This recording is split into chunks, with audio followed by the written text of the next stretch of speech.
pleasure to present our 2024 TGKVF Changemakers. They represent organizations that are positively impacting lives in the arts, basic needs, education, health, and community economic development. They are fine examples of the investments we have made in our community with the assistance of we can't do anything without our donors. We've made these investments because of our donors. Please turn your attention to the screen.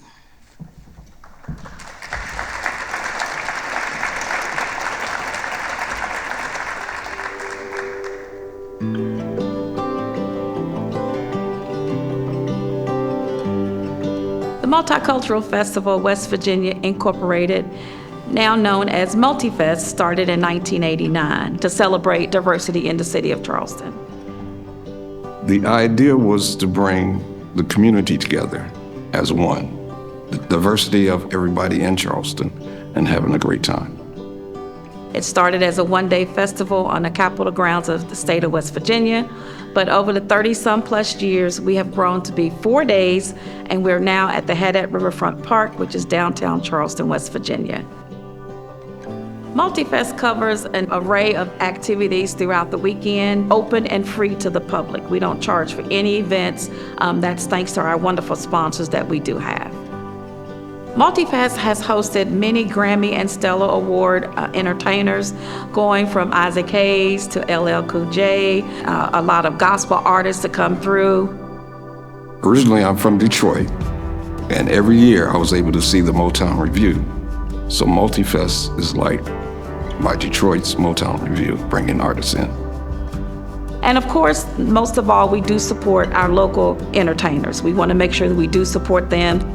We also look in the sport industry to bring in role models for our youth. We want our young people to see these role models to know if they made it, they can make it too.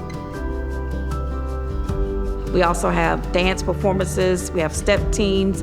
We also have a play zone where we want to make sure our youth in the community will be able to come and enjoy with inflatables, with different rides, with gaming trucks. We also have started what we call a health segment, because we're not only concerned about what our community receive as far as ethnic music, but we want them to be healthy as well. And so we have a healthy segment where we have different certified instructors that come in on Saturday morning and teach from 8 a.m. to 1:30 p.m. on different healthy exercises, from Zumba to yoga to soul line dancing, you name it, we have it. In addition, we do pre and post vital checks to see how people do well throughout the day, and we have presentations from about health disparities within the community.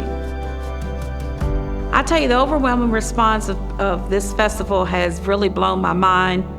This past year, 2023, we had about 50,000 attendees come through over a 4-day period, and this year for Multifest 34, we're expecting over 55,000. It's always grown. From the very first day, it grew. We pull from the entire, from the 6 counties that the Greater Kanawha Valley Foundation covers, as well as the entire state and tri-state. A lot of people plan their family reunions around Multifest. They plan their high school reunions. They plan girls' trips and family trips so that they could be in the city of Charleston doing Multifest and include that on their agenda. I got married at Multifest. That's not like this. And getting feedback from our young people, they've been with Multifest for quite some time, hoping that Multifest will never go away, because they feel like that is a viable organization and a great entity to have to celebrate diversity in the city of Charleston. Most of all, we want to thank the Greater Kanawha Valley Foundation for being a great supporter, a great sponsor of the organization. We thank them so very much for their sponsorship.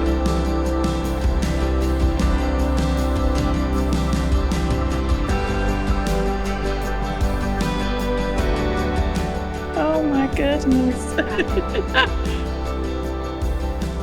This means a lot to us, because we strive to please our people here in the community, and having this award and being recognized for the efforts and the things that we have done, it's a great honor to receive on behalf of Multifest. Thank you so much.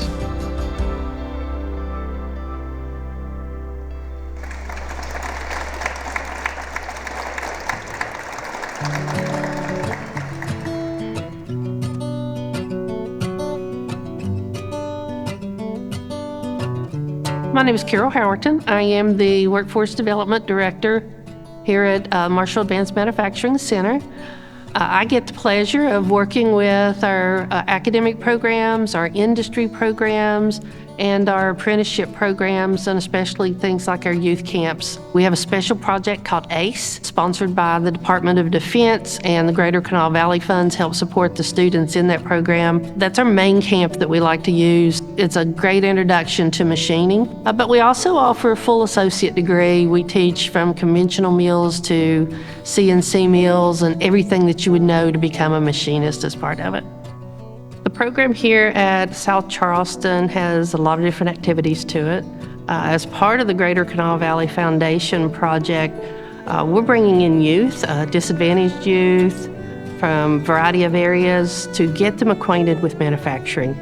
We get them on a machine, we let them make parts, we show them how much fun manufacturing can be so that they get that hands-on. They don't really understand what sometimes manufacturing can do. And we want to get them excited, see how they can come into the program, see what they can make, and let them explore. The students come primarily from Kanawha County, but we also work with Clay County, Logan County, Boone County, Putnam County. We'll have them from all over. It's an open camp. We don't prevent anybody from coming. From ages 16 to 24, we'll take anybody in and let them experience the projects that we have for them to do. So they accomplish a whole lot in a 1 to 2 week program. They get to make 5 pieces, put an engine together, program and design pieces, so they get to do a lot. When they make that first part and they do that, we tell them at the end that they just did a 2-hour college credit class.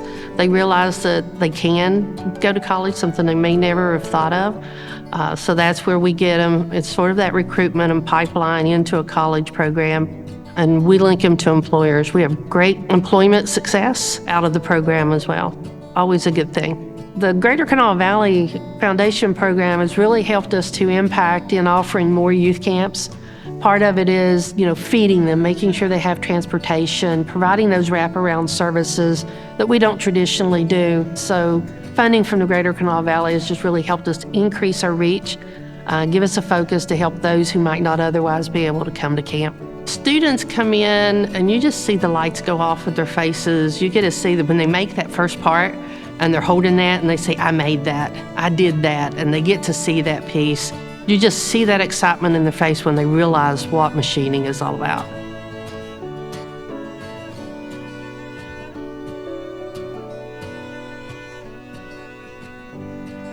Thank you very much. It's exciting. I love being part of the Greater Kanawha Valley Foundation activities and being able to represent foundations. We have a great team here, and we love helping the youth, seeing those lights go off and everything we can. So thank you very much.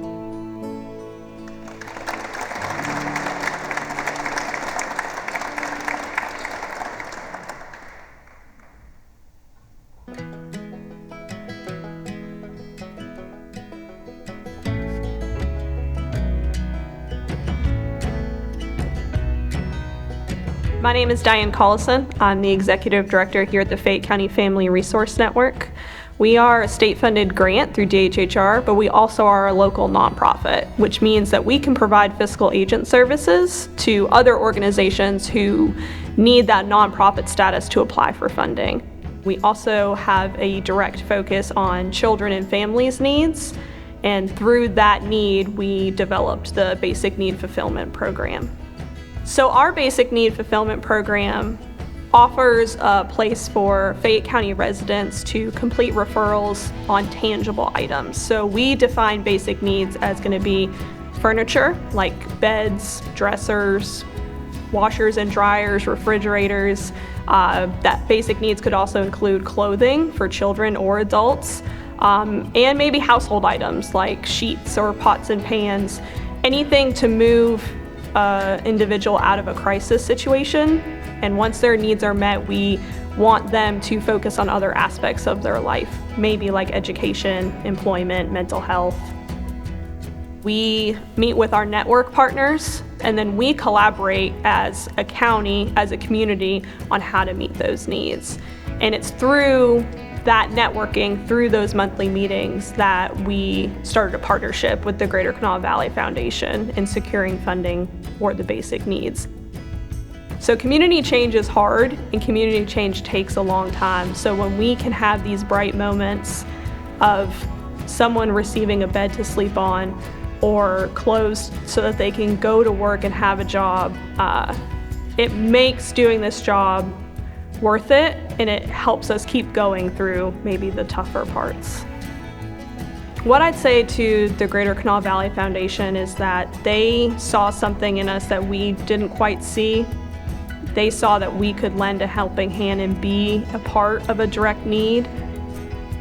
And so for them to see it as an outside organization, we appreciate that they saw our network of partners and they saw our ability to directly impact individuals, which is something we hadn't done previous to this program or this funding. We want to move people out of surviving and into thriving.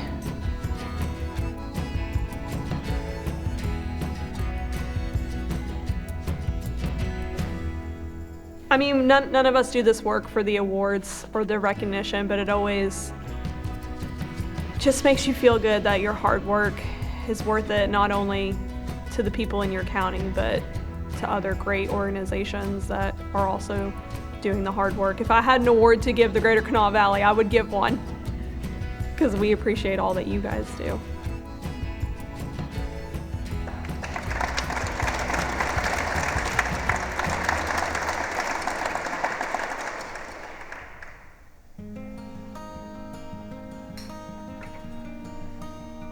My name is Grace Stewart, and I'm a trainer for the SHIELD Task Force of West Virginia. The SHIELD Task Force of West Virginia is working to end abuse in the Mountain State, and we do that through working with middle and high school students by providing body safety presentations and helping prepare school personnel and staff to support their students who may be experiencing abuse.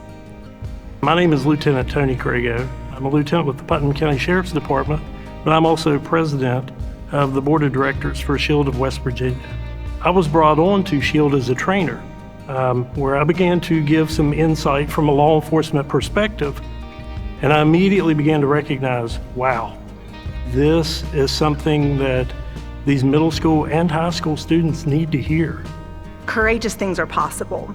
And in our case, we get to facilitate courageous things by training students about what's appropriate for individuals engaging with them physically, what's appropriate for individuals engaging with them through social media and in digital spaces, and what to do if they're not being engaged with appropriately.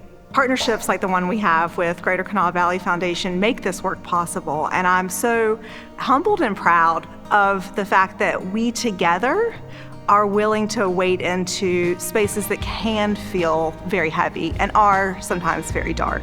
But together, we can find the courage to do our part for these students and these children. It's easy to feel hopeless. It's easy to feel like you're never going to win against the bad things that are happening out here. But when you see a child that we've been able to intervene and protect this child prior to a horrible act happening, those are the moments you remember why you do the job.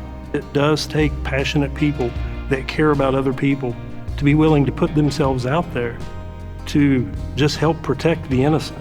We have been a recipient of funds from the Greater Kanawha Valley Foundation for 2 years now, and that has been game-changing for us. To date, we're close to 3,000 students trained and hundreds of school personnel and teachers trained through that funding.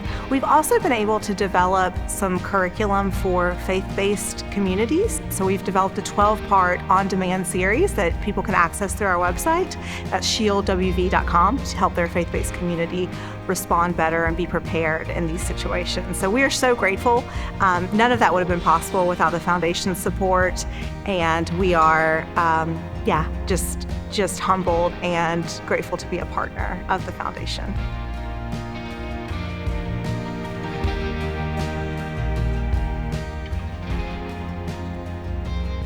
I've got chill bumps, and this is is making me quite emotional.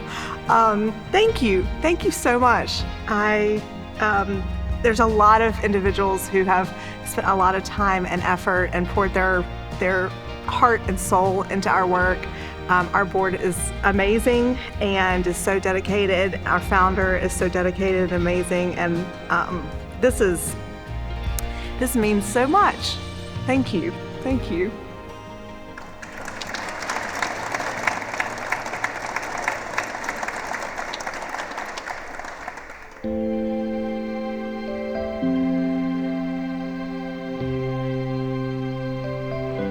My name is Maggie Hawley, and I'm the Education Director at West Virginia Public Broadcasting. Fred Rogers is very important to the PBS family, and we know that all of their work and all of the things that they put out are all based on research of what's best for children. I have background as an elementary school principal, and I continuously saw kindergartners coming in, and they were not prepared for kindergarten emotionally. Because if you don't feel safe, or if you're always in that fight or flight mode, you're not going to learn anything anyway when you get there, and it makes it that much more difficult. And so whenever I started using Daniel Tiger Little Learners curriculum in other places, I thought how perfect it would be in a preschool or daycare setting. So Daniel Tiger is a preschool tiger and his preschool friends. And so that show, Daniel Tiger's Neighborhood, is based off of Mr. Rogers' Neighborhood, but it encompasses research-based strategies for handling and dealing with your emotions. So I approached the Greater Kanawha Valley Foundation. They had a grant opening. I worked with them. They were great partners.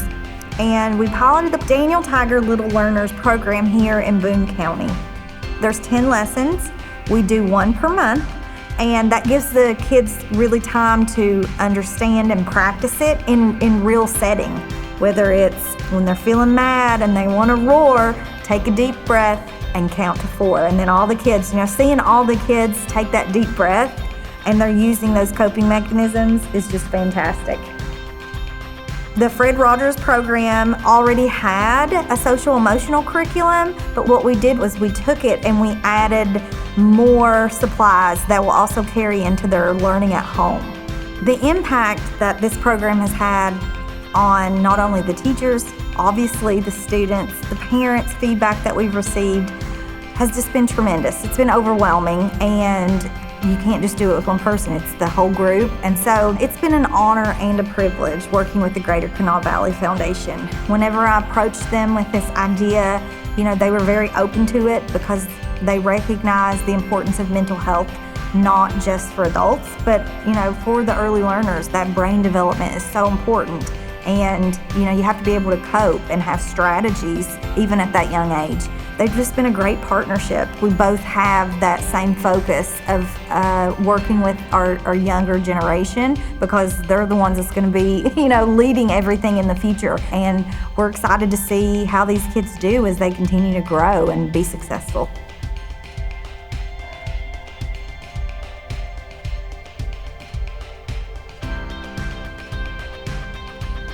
Oh my goodness, thank you. Thank you so much. It's a team. We have the West Virginia Public Broadcasting team has been nothing but wonderful.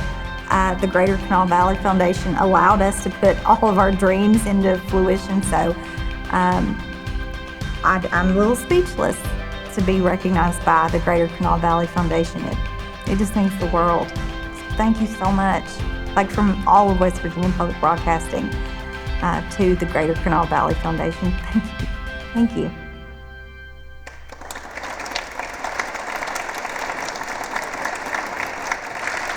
Our change makers are here. If you all wanted to stand and face the audience so they can salute you.